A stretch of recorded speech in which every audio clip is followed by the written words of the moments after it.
I appreciate how even in the military, they keep the funny hats. Hey everyone, welcome back to more Legend of Heroes, Trails of Cold Steel. I'm SlayerMathis, and the last time we got here to Guerrilla Fortress. And this time, we're going to be exploring around, taking our tour because, you know, this is part of our field study and all that. First off, we'll go into this guest room and talk to Emma. Taking a rest, Emma. I did take a short walk around, but everything about this fortress is so imposing. Made me feel a little faint. I feel you there. No, it's hard to believe she's the same person who single-handedly guided us to that castle. Read? Nah, never mind. This is one thing that's been bugging me lately. Ever since we arrived in Legrand, I feel like just out of the corner of my eye, I catch glimpses of this small black shadow following us. Ever since we got to the fortress, I haven't seen it. Really? Maybe you were possessed by something. Possessed? It's kind of an unsettling thought. It is, isn't it? I told her to go back when we reached Celtic. Very interesting things going on. Maybe it has to do with the certain someone that we've been meeting up with quite a few times already. That also happens to be a cat. It's silly. So you're all the students who have come to tour the fortress. Yes, sir. He's wearing an officer's uniform. I wonder if This is Lieutenant General Walter, commander of Guerrilla Fortress. He also serves as the division commander for the 5th Armored Division, which is stationed here. I apologize for not greeting you sooner, sir. Thank you for granting us the opportunity to tour the fortress. It really is an honor. Well, at least you aren't lacking in manners. Hardly built like a soldier, though. I have my doubts you'd be able to endure the military's training regimen with a physique like that. Are you sure you're training them properly, Major? My apologies, sir. No, I hear the Academy has a former bracer as their combat instructor. They must really be scraping bottom. I've heard of the purple lightning, of course, but a bracer is still a bracer. Leaving such an important role in the hands of a civilian is ridiculous. The famous Thors isn't what it used to be. No surprises here. It's like it fills in every box on the checklist for a stereotypical Imperial Army soldier. Anyways, as Fortress Commander, allow me to welcome you to Guerrilla. Keep in mind that we're constantly on alert for potential threats from the east. I have no problem with your class conducting your field study here, but see to it that you don't get in the way. Of course, sir. Very well. I'll take my leave here, as I have business to attend to.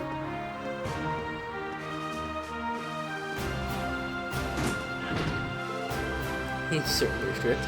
Well, he is responsible for keeping one of the Empire's most vital defensive fortifications running smoothly.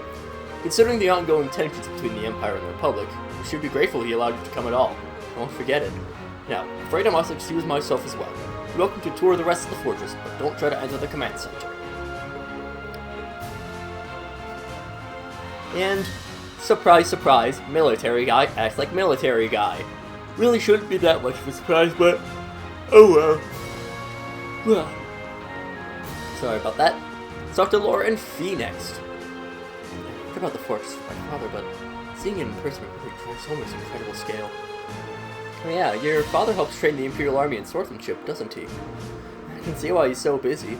He's going on training around all the soldiers in places this massive. Indeed, I feel like the reality of that is sinking in for me as well. I have no idea how his teachings are actually being applied though. I feel the opportunity to find out during today's military training exercise. I'm looking forward to it. The soldiers here seem pretty well trained. Pretty well equipped too, like you'd expect from the Empire's biggest fortress. You need to put some serious prep time if you want to topple it. Fee, I'm not sure that's something you should say within earshot of the soldiers. They'll have us die hard. Perhaps they do. I wouldn't know. I'm not a mercenary. And this place looks a little bit familiar, doesn't it? Perhaps it does. It's locked, there's no way to explore past here. So yeah, we'll be heading back here for when we reach that section from the prologue. But our next stop is the motor pool. What is this guy? And there are tanks here.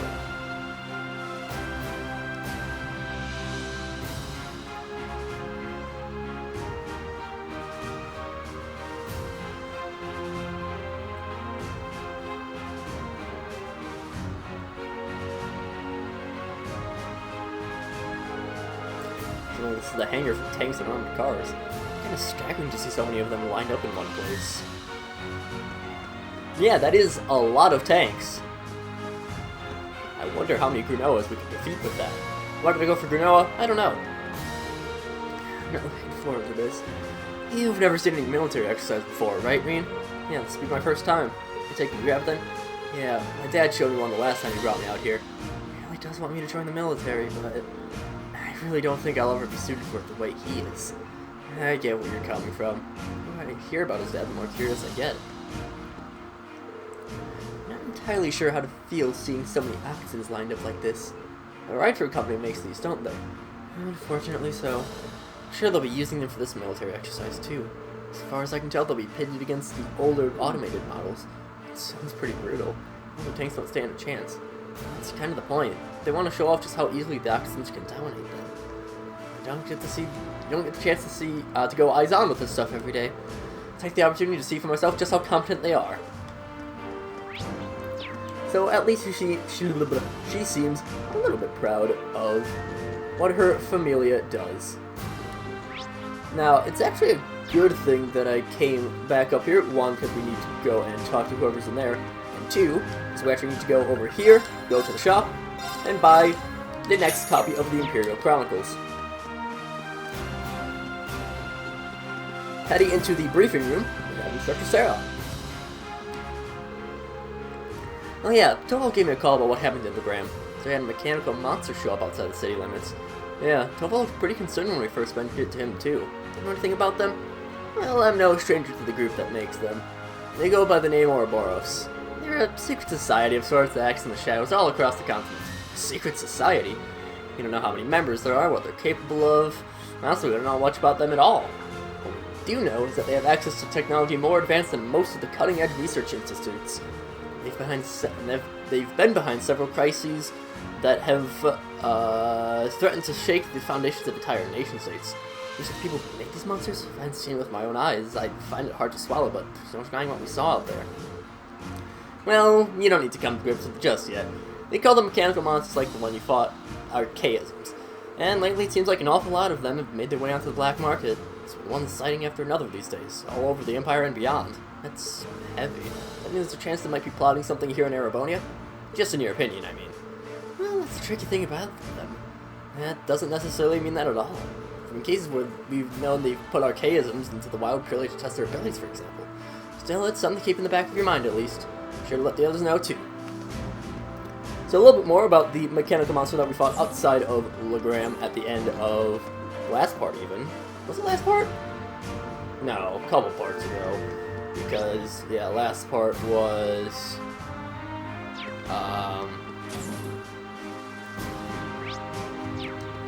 what am I trying to say? The last time was when we faced off against the end of the castle. And we are nowhere near that. But here's where we disembarked. Just, you know, not really anything to do here. It's just something that you can check out. It's pretty cool. Which means our last place to go is outside.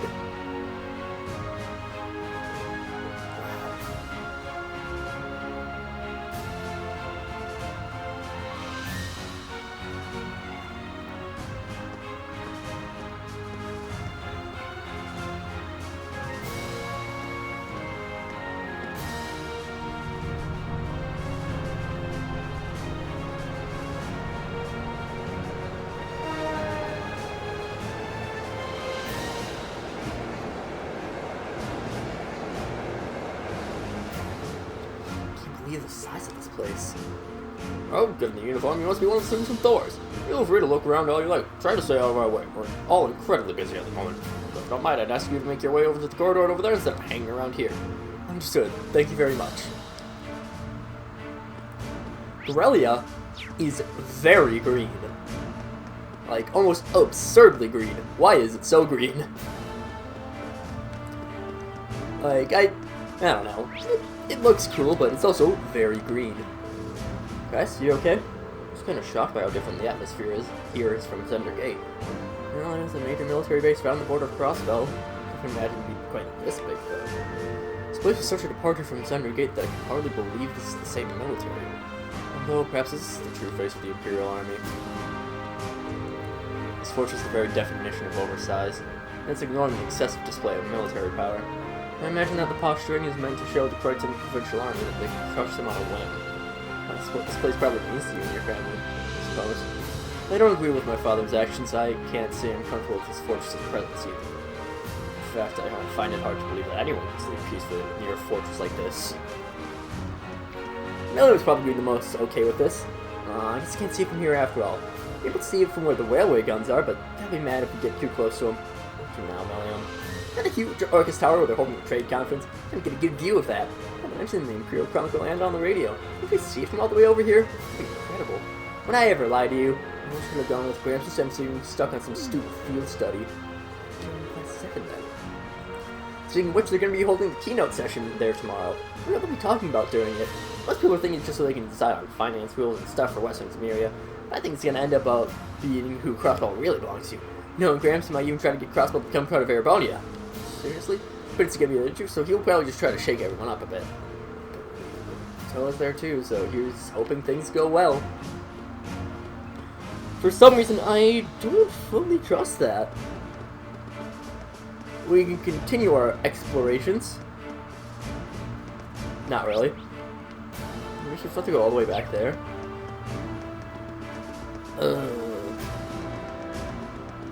Just couldn't be convenient for us.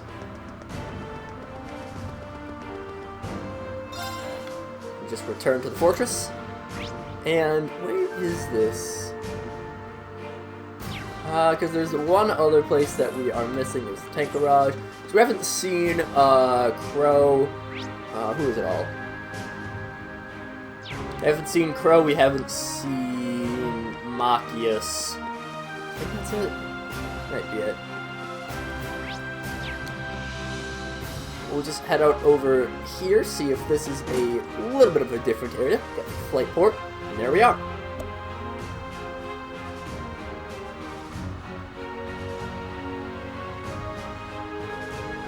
Fortress Airport. Okay, where I find myself in a military airship. It would be kind of cool. Airships seem fun.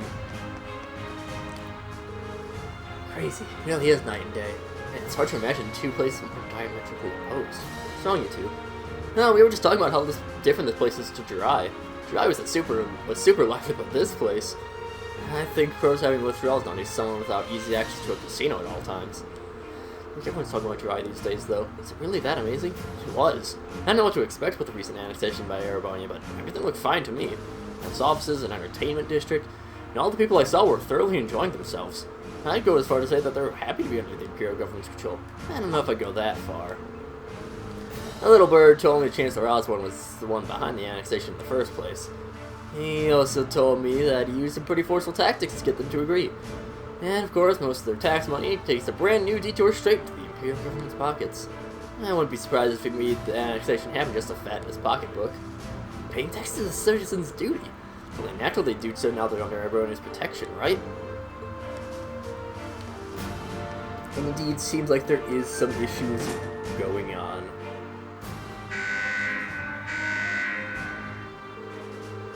Bulletin is announced to inform all Thor students that preparations for today's military exercise are now complete. Please assemble in the hangar immediately. Your transport is standing by. I repeat. Structure. Oh, that's Neidhart. Because I should start making my way towards the hangar? We're already at the hangar, Reen.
And main battle tanks.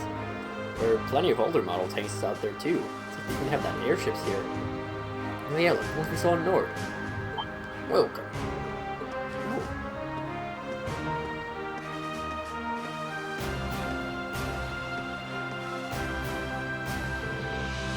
That's Elliot's dad. I don't see the family resemblance. Looks like the hair made the jump from father to son, though. Reporting in, Lieutenant General. Very good, Nightheart. Instructor Valentine, I believe? Pleased to meet you. It's time to make your acquaintance, Lieutenant General Craig. Allow me to extend my deepest thanks for agreeing to cooperate with us today for the Academy's curriculum. Take nothing on that. Many of these fine youngsters may one day hold positions in the Imperial Army after all. Besides, I owe a lot to old General Van Dyck. Ah, these must be... Scrape the red. Elliot, my boy, it's so good to see you again. It must be half a year now since I last saw you. How have you been?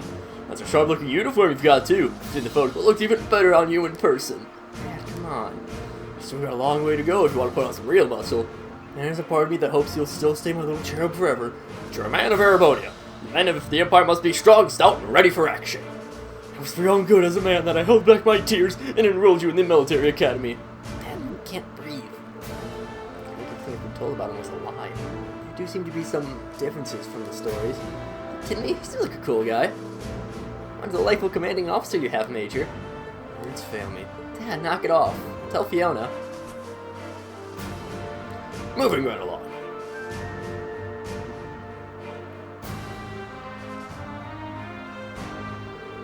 I'm Lieutenant General Olaf Craig, Commander of the Imperial's 4th Armored Division. I've been entrusted with the role of overseeing today's joint military exercise. Pleased to make your acquaintance. Likewise, sir. It's a pleasure, sir. Now, let me give you a brief rundown of what will be happening. This exercise will consist of a simulated battle conducted by 2 of our armored divisions. Armored regiments at the formation center, infantry, armored cars, and airships will work in tandem, using their maneuverability to the fullest to obliterate the targets. As our targets today, we will be using previous model tanks that have been decommissioned from service. Autopilot functionality will allow them to evade and return fire, and they've only been armed with paint bullets. However, all other regiments taking part in today's exercise have been equipped with live ammunition. We attempt to actually destroy the other tanks. It would only be a live fire exercise if we didn't. The current time is 1400 hours, right on schedule.